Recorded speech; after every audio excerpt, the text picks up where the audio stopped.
Hey, I'm Colin, and you're watching Colin's Comics Column. I've got two comics to talk about for you this week, The Amazing Spider-Man #3 and Howard the Duck #1.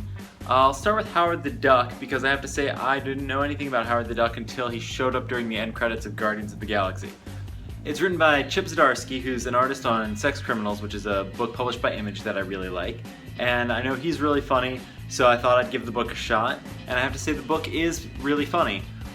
You kind of pick up he's an alien duck from another universe, and there's a nexus that connecting different universes that comes into play, but that was a little heady for me for the first issue, and just trying to understand who the characters were. The second book I read this week was Amazing Spider-Man #3. You guys know from my previous videos that I'm a fan of this, the direction that The Amazing Spider-Man is taking.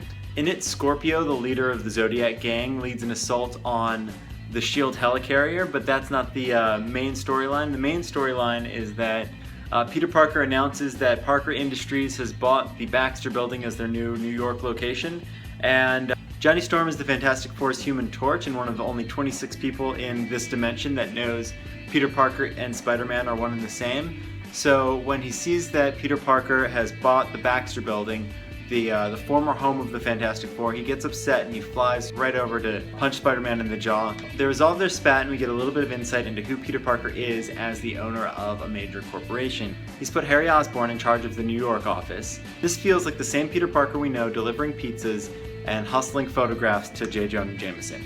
He's a man who believes in second chances and in doing the right thing by your friends even if they've hurt you in the past. That's a really positive message, and I think this issue does a really great job giving us a nice mix of action, comedy, and character growth, as well as overall plot development. So again, I'm still a big fan of The Amazing Spider-Man, and I'm going to keep reading it.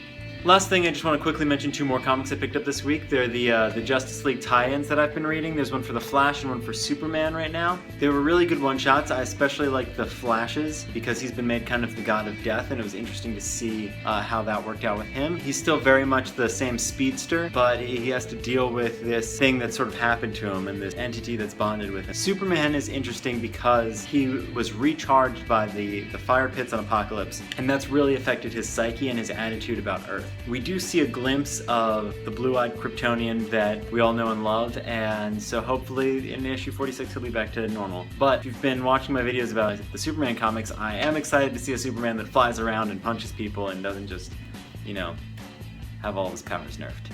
Alright, that's it for this week's Colin's Comics Column, and let me know in the comments below what you thought of the books I read this week, or any other books that you think I should have been picking up. Colin's Comics Column. Colin's... I did it right the first time. It's done. That's it. No, I did it right. It's done.